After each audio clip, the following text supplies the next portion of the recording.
अस्सलाम वालेकुम वरहमतुल्लाह। जी तो आज हम बना रहे हैं चिकन कोफ्ते।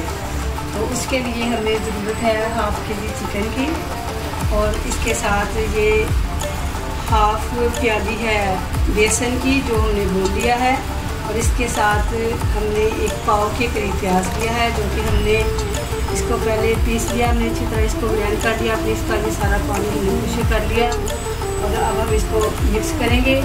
मिक्स करने के लिए हम चिकन को बोल में डालेंगे और इसके साथ के अंदर बेसन डाल देंगे। ये भुना हुआ था, पहले मैंने इसको अच्छी तरह भून लिया है। अब हम इसमें डालेंगे ये फ्राई किया हुआ प्याज। इसका पानी हमने अच्छी तरह से खुश्क कर लिया है। पानी बिल्कुल खुश्क कर लेना है ताकि हमारे कोफ्ते ख़राब ना हो, ड्राई हों बिल्कुल। और अब इसमें मैंने ये हाफ़ टी स्पून गरम मसाला लिया है, 1 टीस्पून रेड चिली है, हाफ़ टी स्पून नमक है, हाफ़ टी स्पून जीरा है, 1 टीस्पून खुश्क धनिया है, हाफ़ टी स्पून हल्दी है। ये सारे मसाले हम इसमें डाल देंगे और हम अपने लिए कोफ्तों का अमेज़ा तैयार करेंगे। इसको हम अच्छी तरह मिक्स कर लेंगे। मैं मिक्स कर लूँ, मिक्स करने के बाद बताती हूँ। मैंने इसको अच्छी तरह मिक्स कर लिया। अब इसमें मैं लहसुन और अदरक का पाउडर, हाफ़ चम्मच लहसुन का पाउडर है और हाफ़ चम्मच अदरक का पाउडर है, इसमें डालेगा। इसमें पाउडर जाएगा, इसमें लहसुन अदरक का पेस्ट नहीं जाएगा, पाउडर जाएगा। ठीक है, तो अब मैं दोबारा से इसको अच्छी तरह मिक्स कर लूँ। फिर इसके मैं कोफ्ते बना के तो इसको स्टीम करती हूँ, फिर मैं आपको बताती हूँ। जी तो देखें, अब हमने इसको अच्छी तरह तैयार कर लिया। अब हम इसके छोटे छोटे बोल बनाएंगे। इस तरह से हम इसकी तैयारी करेंगे कोफ्तों की। बस ये सब ठीक है। इस तरह से हम इसके ये हाफ़ के-जी कीमा था।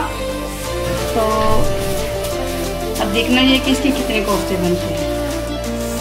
जी तो ये देखें, बड़े अच्छे से प्यारे से हमारे ये चिकन कोफ्ते ये तैयार हो चुके हैं स्टीम के लिए। अब हम इंशाल्लाह ताला इनको स्टीम करेंगे। और देखिए आप ये कितने पीस बने हैं, मैं आपको दिखा रही हूँ। हाफ़ के-जी है, ये हाफ़ के-जी के पीस हैं। आप देख सकते हैं कितने पीस हैं। जी तो अब हम इनको स्टीम करेंगे। ठीक है, स्टीम के लिए मैंने पहले भी तसले के ऊपर ये ऊपर जाली रखी है, मैंने इसमें पानी रख दिया है। वो पानी सही गर्म हो गया, बिल्कुल फुल गर्म हो चुका है, उसको उबाल आ रहे हैं। मैं इसके ऊपर ये छन्नी रख रही हूँ और इस छन्नी के ऊपर हम इसको रखेंगे स्टीम के लिए। इसको स्टीम करना है। ठीक है, स्टीम करने के बाद मैं करती हूँ इसको। हाँ जी, तो ये देखें, ये हमने स्टीम के लिए अपने कोफ्ते रख दिए। ठीक है, अब हम इसको कवर कर, फ्राई नहीं करना है, इनको कुछ भी नहीं करना, सिर्फ इनको स्टीम करना है। 10-15 मिनट के लिए हम इनको रख देते हैं, 15 से 20 मिनट। जी देखें, हमने इसके कोफ्ते रख दिए। ठीक है, ये स्टीम के लिए। ये देखें, आप इसकी शक्ल देखें कितनी अच्छी इसकी शक्ल आई है। अभी सिर्फ 2 मिनट हुए हैं इसको। मैं 15 से 20 मिनट के लिए इसको रखूँगी। ठीक है, तो ये बहुत अच्छे से स्टीम हो जाएंगे। स्टीम होने के बाद इनको फ्राई नहीं करना, कुछ भी नहीं करना। उसके बाद हम आते हैं अपनी ग्रेवी की तरफ। तो हम बनाते हैं अपनी हंडी का मसाला, कोफ्तों का मसाला तैयार करते हैं, जिसके लिए कि मैं ये चूल्हा जलाती हूँ और इसमें हम डाल देंगे घी। ठीक है, हाफ़ के-जी हमारा कीमा था और इसमें 1.5 चम्मच घी जाएगा। ठीक है, घी से खुशबू अच्छी आती है, घी से सालन अच्छा बनता है। ऑयल की इतनी अच्छी खुशबू नहीं होती। सूफी घी बहुत अच्छा घी है। ठीक है, मैं अभी ठहर के इसको ज़रा ये घी गर्म हो ले तो फिर इसमें मैं प्याज डालती हूँ। प्याज को अच्छी तरह भून लूँगी। तो घी हमारा गर्म हो चुका है। देखिए, मैं इसमें डाल दूँ प्याज। ठीक है, ये 3 प्याज थे, 3 या 2.5 प्याज। ठीक है, दरमियाने साइज़ के। और अब अच्छी तरह इन प्याज को पका लेना। जब इस प्याज का पानी खुश्क हो जाएगा, इसके साथ ही मैंने इसके साथ रखा है लहसुन का और अदरक का और सब्ज़ मिर्च का पेस्ट बना लिया है। ये तीनों चीज़ें हैं, ये प्याज अलग है, ये तीनों चीज़ें अलग है क्योंकि इनका अलग टेस्ट होता है। ये टमाटर का पेस्ट है, इसको मैंने अलग पेस्ट बनाया है क्योंकि ये दही है अलग-अलग इनका टेस्ट आएगा। सारे इकट्ठे मसाले डाल देंगे तो उनका कोई टेस्ट नहीं आएगा, कोई जायका नहीं आएगा। हर चीज़ का अलग-अलग जायका आता है, इसलिए हम पहले प्याज को फ्राई करते हैं, उसके बाद हम जी देखें इसका कलर देखें चेंज हो रहा है। अभी पानी खुश्क नहीं हुआ, लेकिन जब पानी खुश्क होगा तो फिर हम अभी इसमें अपना डालेंगे अदरक लहसुन का और मिर्च का पेस्ट। ये देखें इसके कितने अच्छे बबल्स बांधे हैं। तो अब घी ऊपर आ चुका है, इसका मतलब है कि फ्राई बहुत अच्छे से फ्राई हो चुका है। अब देखें ये लहसुन और अदरक और सब्ज़ मिर्ची हैं, ठीक है। ये मैं इसमें पेस्ट डालूँ, जब इसका भी पानी खुश्क हो जाएगा, अच्छे से बबल्स बांध जाएंगे, ये फ्राई हो जाएंगे, तो फिर मैं इसमें टमाटर का पेस्ट डालूँगी। लेकिन अभी मैं इसमें ज़रा फ्राई करूँगी। जी देखें बहुत अच्छे से घी ऊपर आ चुका है, लहसुन अदरक और मिर्चें भी बहुत अच्छे से फ्राई हो चुकी हैं। इसमें डाल रही हूँ टमाटर का पेस्ट, ठीक है। इसको भी अच्छी तरह फ्राई करना है, इसका पानी खुश्क हो जाएगा, फिर मैं इसमें दही डालूँगी और दूसरे मसाले में अभी आपको बताऊँगी। जी देखिए बहुत अच्छे से हमारे टमाटर भी भून चुके हैं, ठीक है। टमाटरों की भी भुनाई हो चुकी है, घी ऊपर आ चुका है। अभी इस टाइम पे आके हम इसमें ये हमारे पास है 1 टीस्पून ग्रीन चिली है और कुछ धनिया है।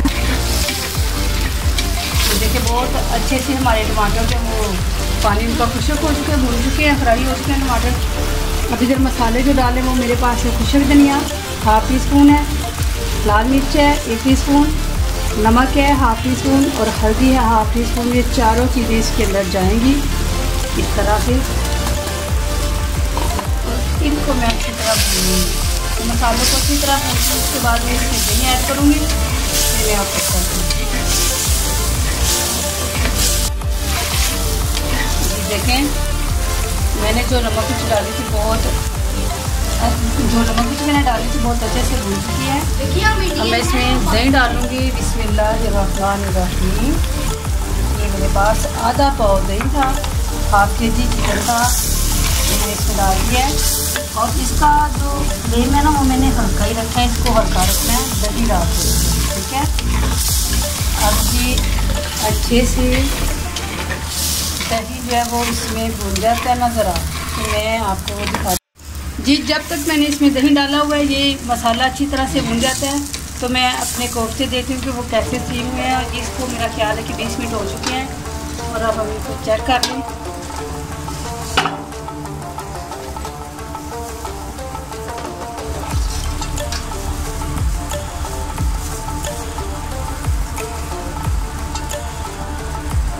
बहुत अच्छे से स्टीम हो चुकी हैं और ये टूटेंगे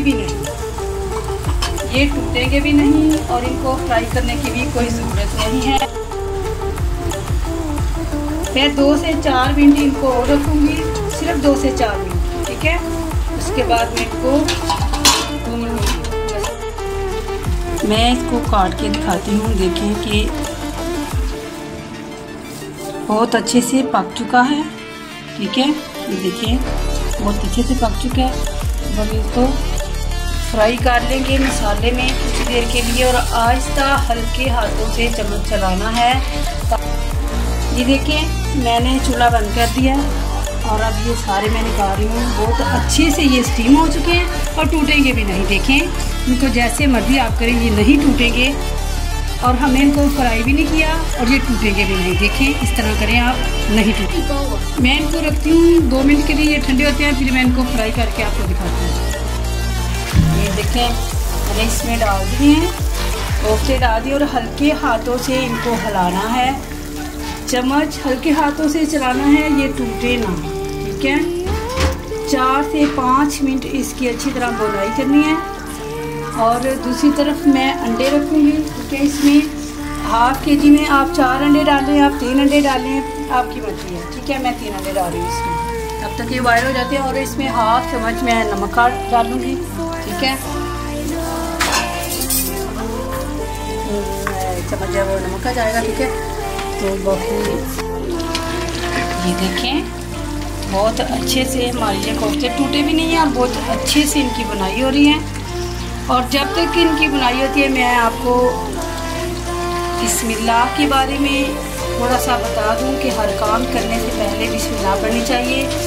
और इतना प्यारा अल्लाह का मेहमान आ रहा है, रमज़ान आ गया माशाल्लाह अल्हम्दुलिल्लाह। ये अल्लाह का बड़ा एहसान है, अल्लाह का बड़ा शुक्र है। तो इसलिए हर काम करने से पहले बिस्मिल्लाह पढ़ना चाहिए। क्यों पढ़नी चाहिए? क्योंकि बिस्मिल्लाह एक दफ़ा पढ़ने से, बिस्मिल्लाह के 19 हरूफ हैं और एक दफ़ा बिस्मिल्लाह पढ़ने से जहन्नम के 19 चौकीदारों से अल्लाह निजात देते हैं। इसलिए हर नेक काम करने से पहले बिस्मिल्लाह पढ़नी चाहिए। आप कोई भी नेक अमल कर रहे हैं तो अच्छा काम कर रहे हैं, कोई भी अच्छा काम कर रहे हैं, घर का हो, स्कूल का हो, कपड़ों का हो, हंडिया का हो, आटे का हो, रोटी का, कोई भी नेक काम हो, आप बिस्मिल्लाह ज़रूर पढ़ा करें। इससे बहुत फ़ायदे हैं और जहन्नम के 19 चौकीदारों से अल्लाह निजात देते हैं। और उमर बिन खत्ताब रज़ी अल्लाह तआला अन्हु ने कहा कि रसूलुल्लाह ने फरमाया, इन्नमल अमालु बिन्नियात, बेशक अमलों का दारोमदार नीयतों पर है। क्यों? क्योंकि आप जैसी नियत करोगे वैसा ही अल्लाह ताला आपको उसका सिला देंगे।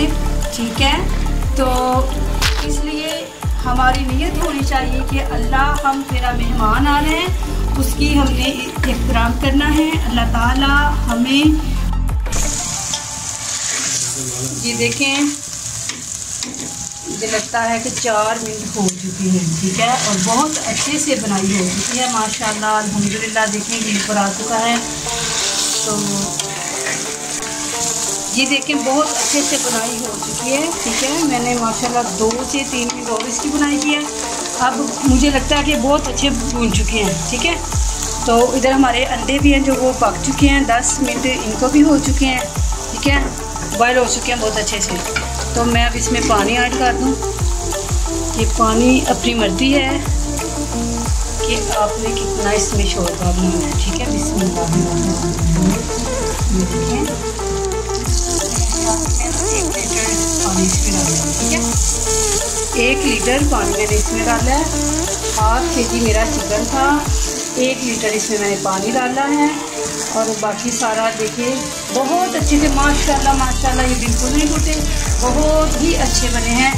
और अब मैं इसको 4 या 5 मिनट के लिए पकाऊंगी। ठीक है,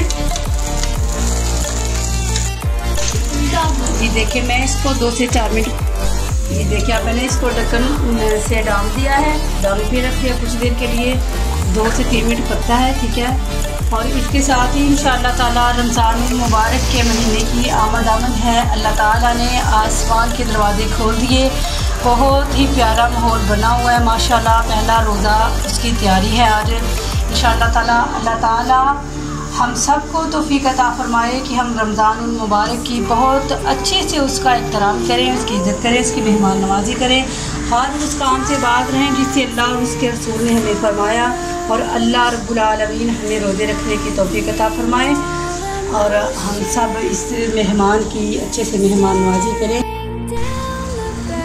बिस्मिल्लाहिर्रहमानिर्रहीम। बिस्मिल्लाहिर्रहमानिर्रहीम। देखिए माशाल्लाह बहुत अच्छे से हमारे कोफ्ते रेडी हो चुके हैं। अब मैं इनको डिश आउट करूँगी, फिर मैं आपको दिखाती हूँ। बिस्मिल्लाहिर्रहमानिर्रहीम। देखिए माशाल्लाह बहुत अच्छे से हमारे कोफ्ते तैयार हो चुके हैं। अब मैं इनको सर्व करूँगी।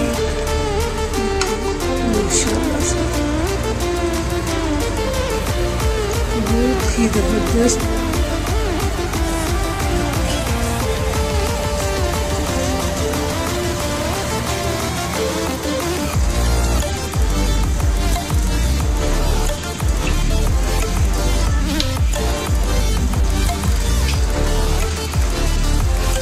देखिए मैं अब इसमें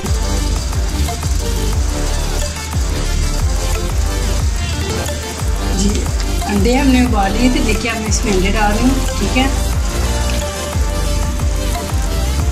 और ना इसकी डेकोरेशन के लिए, खूबसूरती के लिए थोड़ा सा इसमें धनिया ऐड करेंगे।